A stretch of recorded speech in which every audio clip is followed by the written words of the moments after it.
આ ઘણા સમયથી આ જમીન લઈને એ ગૌચર જ પડ્યું હતું હમણાં. અત્યારે આવડાને આ માલપા આવડાને કર્યું પેલું આવડા કેટલા ટાઈમથી ખોદે, ઘણો ટાઈમ થઈ ગયો. અહીં નુકસાન અમને તો મોટી નુકસાન થાય. ડમરીનું રહેવાતું નથી હમણાં. કોઈ ભડાકા કરે, આ પ્લાસ્ટિક કરે તો હલાવી દે. ખેતીમાં નુકસાન થાય મોટું. કોઈ અધિકારી આવતા જ નથી. ખનીજવાળા આવે આપણને ખબર ન હોય, કોઈ નોટિસ આપવામાં આવતી નથી. આપણને કંઈ ખબર ન હોય. આ તો અહીંયા વાડીએ હોય તો આ બધી ગાડીઓ જોવું એટલે અહીંયા આવું એટલે રજૂઆત કરું કે ભાઈ આ તો ગૌચરની જમીન છે ને આમાં તમે લીઝ ના લઈ શકો એવી રજૂઆત હું કરું એમ.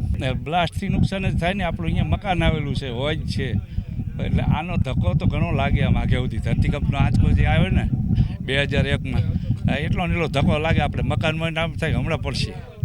એટલે આ બધું જોખમ અમારે બધું.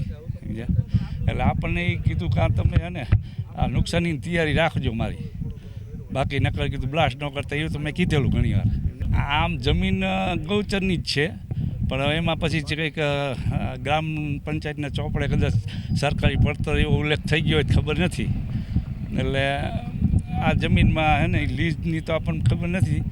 કહે છે કે આ એક મંજૂર થયેલી હતી ને આ બીજી કરાવી. અમે તપાસ અર્થે લીઝની તપાસ અર્થે આવેલા છીએ અને એનું ઇન્સ્પેક્શન કરેલ છે અને એનો રિપોર્ટ અમે અમારા ભૂસ્તરશાસ્ત્રીને સાદર કરશું અને આગળ જે પણ નિયમ અનુસારની કાર્યવાહી કરવાની થશે એ અમારા તરફથી કરવામાં આવશે. ઢવાણામાં મેં 19 અરજી કરેલી છે, પછી કલેક્ટરમાં કરેલી છે, પછી સાહેબોને વાતચીત કરી હતી વાઢેર સાહેબને. એટલે એની ટીમ આવી સ્થળ તપાસ કરવા ને આ 2 નંબરની ખાણ ખોદી નાખેલી છે પોલીસનું લાયસન્સ લીધા વગરની.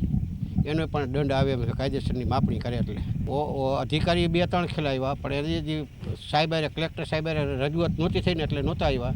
સાહેબે રજૂઆત કરી એટલે આવી ગયા અહીંયા. આ ખનન તો જાજા ટાઈમ થયા, 2022થી ચાલુ છે બરાબર. એને એવું બતાવ્યું છે કે અમે ખાંડ નથી બંધ બતાવી છે. તમે આપણે ઓલામાં ઓલું શું કહેવાય ઉપર સેટેલાઇટમાં જુઓ ને એટલે 2022થી આજ લગીમાં કેટલી બ્લાસ્ટિંગ થયું, કેટલા મશીનને હિટાજી અંદર હાલતા હતા એ બધું દેખાડશે. ના હવે સંતોષ થાય એમ છે. હવે કાયદેસર માપવા આવ્યા બધું. હવે અઠવાડિયા બધું કામ પૂરું કરશે. લીઝ તો તમારા ગામને ખરાબામાં 2 નંબરની ઓલા ગૌચર હોય તો કાયદેસર કેન્સલ થઈ જ રાખે. મને હકીકત ખરાબાની કે મને પંચાયતના પૈસા ઓલી માહિતી નથી મળેલી. મેં તો મારી રીતે કરી છે. પંચાયતમાંથી ઢવાણાવાળા કાઢીને કે આ આપણે ગૌચર હતું તો આ લીઝ કેન્સલ થઈ જાય. મારા દાદાની જમીન છે અહીં કણે. ઘણા વર્ષોથી મારા દાદાની ખેડતા હતા, પણ આ વરસાદને એવાના ઓલેથી થોડાક ટાઈમથી આ 2-3 વર્ષથી અમે નથી ખેડી અને સહી સરકાર થઈ ગઈ છે. કારણ કે જૂના મારા દાદાની ખેડતા હતા એટલે જૂના પછી હું વરસાદ થતા નહોતા, ખેડતા નહોતા, એટલે આ પટ ને બટ એવું આવે ઓલો વિગોટી ભરવાનું, એ ભરી નહીં એકા હોય એટલે સહી સરકાર થઈ ગઈ. તો હવે આ ભેડિયાવાળા એમાં લીજ મંજૂર કરીને કે અમારી કે આમાં લીજ છે તો ખેતરમાં એમને લીજ મંજૂર કરીને દળિયુંને એવું ખોડી દીધું. હવે અમારે આ ખેતરની એમ તો અમે અરજી કરી છે વકીલને, મોરબી અરજી કલેક્ટર સાહેબને કરાવરાવી છે અહીંયા કણે, પણ હવે એમને તો એ દળિયું ખોડી દીધી. પછી હોત એ અરજી કર્યા પછી એમને દળિયું ખોડી છે, જે હમણાં જ ખોડી છે. એ પછી એકદા હું આવ્યો તો હોત અહીંયા ખેતરે તો અહીંયા કણે હું આવ્યો તો મને કે અહીંયા તો અમારી લીજ આવી ગઈ છે. મને નકશો ને એવું બતાવી દીધું, બધું ખોટું સી ખબર એ સાચું હોય ખોટું હોય એવું બધું મને બતાવીને કે અહીંયા અમારી લીજ છે. હવે અમારી પાસે આ મારા દાદા એક આ ખેતર દઈને ગયા હતા હવે ખાવા પીવા, એ હવે તો અમને લઈ લીધું. હવે શું કરવું આમાં? ના, હજી અરજી અમે કરી છે, એનો કંઈ હજી નોટિસ આવી નથી મોરબીથી. એ વકીલને મેં ફોન કર્યો હતો તો મને કે 2-5 દીમાં નોટિસ આવે પછી હું તને ફોન કરીશ. હા, ચુકાદો નથી આવ્યો તો એમ છતાં પણ લીજ મંજૂર કરીને તો દળિયું હોત ખોડી દીધી હતી એમને. પહેલાં ઝાડવા વાવ્યા હતા તો મેં પૂછ્યું હતું, મેં કીધું અહીંયા અમારું ખેતર છે, કીધું મારા દાદાનું, કીધું તમે આ ઝાડવાને એવું કેમ વાવ્યું?